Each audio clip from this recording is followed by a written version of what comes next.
प्रधानमंत्री नरेंद्र मोदी क्रिसमस के रोज दिल्ली की ऐतिहासिक cathedral church of the redemption पहुंचे।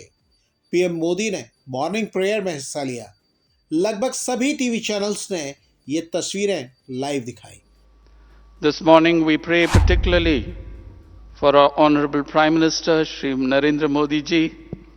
क्रिसमस के रोज ही एक और वीडियो वायरल था, खासकर सोशल मीडिया पर। इसमें छत्तीसगढ़ की राजधानी रायपुर के एक मॉल में क्रिसमस के मौके पर की गई सजावट को तहस नहस करती भीड़ थी। लोगों ने डंडे थामे हुए थे। उनका सबसे ज्यादा गुस्सा सेंटा क्लॉज के बुतों पर उतर रहा था। ऐसा लग रहा था मानो सेंटा बच्चों को बांटने के लिए गिफ्ट इनकी तिजोरी से ले आए हों। बेजान बुतों पर दे दनादन डंडे बरस रहे थे। बीजेपी अध्यक्ष और केंद्रीय मंत्री जेपी नड्डा ने भी अपने एक्स हैंडल पर क्रिसमस की शुभकामनाएं दी और इस मौके पर वो जिस कार्यक्रम में हिस्सा लेने पहुंचे उसकी तस्वीरें भी पोस्ट की। सोशल मीडिया पर उसी दिन का एक और वीडियो वायरल है, जिसमें हिंदूवादी कार्यकर्ता बताए जा रहे कुछ लोग चर्च के बाहर हनुमान चालीसा पढ़ते दिखते हैं। ये वीडियो बरेली का है। ऐसी तस्वीरों और वीडियो को लेकर कई लोग सवाल उठा रहे हैं। ये आरोप भी लगाए जा रहे हैं कि ऐसा करने वाले कथित हिंदूवादी कार्यकर्ताओं को पीएम मोदी की पार्टी बीजेपी का मौन या प्रत्यक्ष समर्थन हासिल है। उनके त्योहार में वहां जाकर हनुमान चालीसा पढ़ेंगे क्यों साहब? ये खरपतवार है और ये खरपतवार नतीजा है आरएसएस की जो जहरीले बीज जो इन्होंने बोए हैं, प्रधानमंत्री नरेंद्र मोदी ने बोए हैं, संघ ने बोए हैं, आज से नहीं कई सालों से बो रहे हैं। ये खरपतवार उन्हीं बीजों से निकला है। ऐसे में बहुत से लोगों के लिए ये बहुत कंफ्यूजिंग है कि आखिर सच क्या है। दूसरों की बात छोड़ते हैं, ईसाई समुदाय के लोग भी समझ नहीं पा रहे होंगे कि जब प्रधानमंत्री नरेंद्र मोदी उनके धर्म के प्रति आस्था जाहिर कर रहे हैं तो फिर तोड़फोड़ करते दिख रहे लोगों में इतनी हिम्मत कहां से आ रही है कि वो ईसाई समुदाय से जुड़े प्रतीकों पर प्रहार करें। क्या ये राजनीति है? और वो भी राजनीति है? और क्या दोनों के जरिए अलग अलग टारगेट ग्रुप को सेटिस्फाई करने की कोशिश हो रही है? जानकारों का दावा है कि बीजेपी खास मकसद के लिए क्रिश्चियन आउटरीच यानी ईसाई समुदाय तक पहुंचने की कोशिश में है। क्रिसमस के मौके पर प्रधानमंत्री नरेंद्र मोदी का उस चर्च में जाना जिसे कभी वायसराय चर्च कहा जाता था और जेपी नड्डा का एक क्रिश्चियन हायर सेकेंडरी स्कूल के भव्य समारोह में शामिल होना सिर्फ आस्था नहीं है।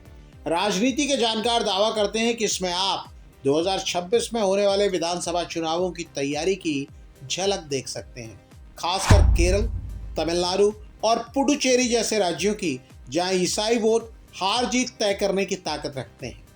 आंकड़ों पर नजर डालिए। केरल में ईसाई आबादी 18% से अधिक है। तमिलनाडु और पुडुचेरी में ईसाई आबादी करीब 6% है। केरल में ईसाई वोटर किसी भी दल की सियासी किस्मत बदल सकता है। विपक्ष कथित हिंदूवादियों की ओर से की गई तोड़फोड़ को मुद्दा बना रहा है। केरल से कांग्रेस के सांसद शशि थरूर हाल फिलहाल मोदी सरकार के कई कदमों का समर्थन करते दिखे हैं, लेकिन इन घटनाओं को लेकर उन्होंने सवाल उठाए हैं और नसीहत दी है।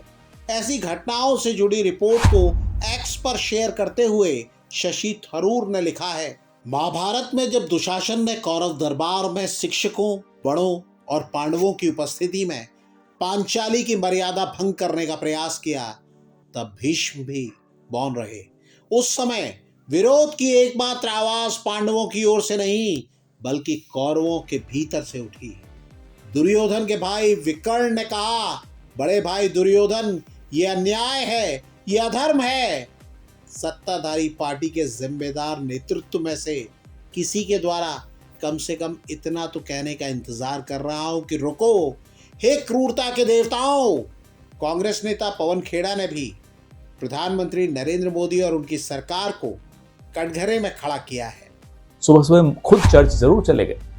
तो इस दौरे सियासत का इतना सा फसाना है कि बस्ती भी जलानी है और मातम भी मनाना है। चले गए, केरला में चुनाव है तो मोदी जी आज चर्च चले गए। गुंडों को अपने नहीं रोक पा रहे, जो इनकी फौज है इनको नहीं रोक पा रहे या रोकना नहीं चाह रहे। विपक्ष के आरोपों के बीच जानकार ये भी याद दिलाते हैं कि पीएम मोदी एक दशक से ज्यादा समय से केंद्र की सत्ता में रहते हुए कई बार चर्च जाते रहे हैं, बिशप और पादरियों से मिलते रहे हैं। 2021 में वो वेटिकन जाकर पोप फ्रांसिस से मिले थे और 2023 में पीएम आवास पर क्रिसमस कार्यक्रम की यादें आज भी ताजा हैं। पीएम मोदी ने अपनी सरकार में ईसाई नेताओं को प्रतिनिधित्व दिया है। मंत्रिमंडल में पहले केजे अल्फोंस थे, फिर जॉर्ज कुरियन आए। जानकारों की राय में प्रधानमंत्री मोदी की छवि एक ऐसे नेता की है जो राम मंदिर के प्राण प्रतिष्ठा कार्यक्रम में लीन दिखते हैं तो अपनी ओर से अजमेर शरीफ में चादर भेजते हैं और चर्च में प्रार्थना करने जाते हैं। लेकिन जिन्हें मोदी और बीजेपी का समर्थक माना जाता है, उनकी दूसरे धर्म को लेकर दिखाए जाने वाली आक्रामकता से पीएम मोदी की सर्वधर्म संभाव वाली छवि पर सवाल उठते हैं। जानकार कहते हैं कि इसी कारण पूछा जा रहा है, क्या ये हमले जानबूझकर कराए जा रहे हैं या फिर जो ब्रिगेड ऐसी हरकतें कर रही है वो अब बेकाबू हो गई है। यानी ऐसे लोग अब नेतृत्व के हाथ से बाहर चले गए हैं और उन्हें सत्ता का इशारा भी रोक नहीं पा रहा है। कई लोगों को यह स्थिति बहुत अजीब सी लगती है, जहां नेतृत्व उदार छवि पेश करने की कोशिश में है, वसुदैव कुटुंबकम की बात करता है और चर्च में जाकर प्रार्थना करता है, वहीं दूसरी तरफ उन्हीं की विचारधारा से जुड़े कार्यकर्ता किसी दूसरे धर्म के प्रतीकों को बर्दाश्त करने के लिए तैयार नहीं है। क्या ये शीर्ष नेतृत्व की लाचारी है या फिर एक सोची समझी रणनीति का हिस्सा जिसमें एक चेहरा सौम्य है और दूसरा आक्रामक? क्या ये बीजेपी की चुनावी रणनीति है, जहां एक तरफ शीर्ष नेतृत्व अपनी समावेशी छवि के जरिए ईसाई वोटों को लुभाने की कोशिश कर रहा है, वहीं दूसरी तरफ जमीनी स्तर पर कार्यकर्ताओं को छूट देकर कोर हिंदुत्व वोट बैंक को संतुष्ट रखा जा रहा है? एक तरफ प्रार्थना और दूसरी तरफ प्रहार।